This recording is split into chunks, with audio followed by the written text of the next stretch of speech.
Hello viewers, previous వీడియోకి continuation. ఇటీవల UNESCO ప్రపంచ వారసత్వ జాబితాలో గ్రీస్లో ఏ ప్రాంతం ఇటీవల చేర్చబడింది? డెల్ఫీ, అథోన్ పర్వతం, మెఠోరా, జాగోరో చోరియా. ఇందులో ఆప్షన్ 4 జాగోరో చోరియా కరెక్ట్ ఆన్సర్. నెక్స్ట్, బరాక్ అని పిలువబడే మెర్కవా మార్క్ 5 అనే అత్యాధునిక ప్రధాన యుద్ధ ట్యాంక్ను ఏ దేశం ఆవిష్కరించింది? China, Russia, Israel, USA. ఇందులో option 3 Israel is the correct answer. Okay, option 3 Israel. Barak అని పిలవడే మెరుగైన మార్క్ 5 అనే అత్యాధునిక ప్రధాన యుద్ధ ట్యాంక్ను ఇజ్రాయెల్ అనేది ఆవిష్కరించింది.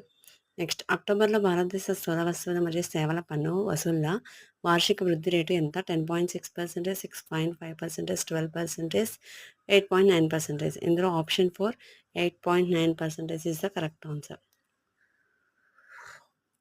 నెక్స్ట్, వస్తు సేవల పన్నుకి సంబంధించి ఎంపీలకు కలిగే సందేహాల నివృత్తి కోసం కేంద్ర ప్రభుత్వం సహాయ కేంద్రాన్ని ఎక్కడ ఏర్పాటు చేసింది? పార్లమెంటు గ్రంథాలయం, ప్రధానమంత్రి కార్యాలయం, రాష్ట్రపతి భవన్, హైదరాబాద్ హౌస్. ఇందులో ఆప్షన్ 1 పార్లమెంటు గ్రంథాలయం correct answer. Thank you for watching.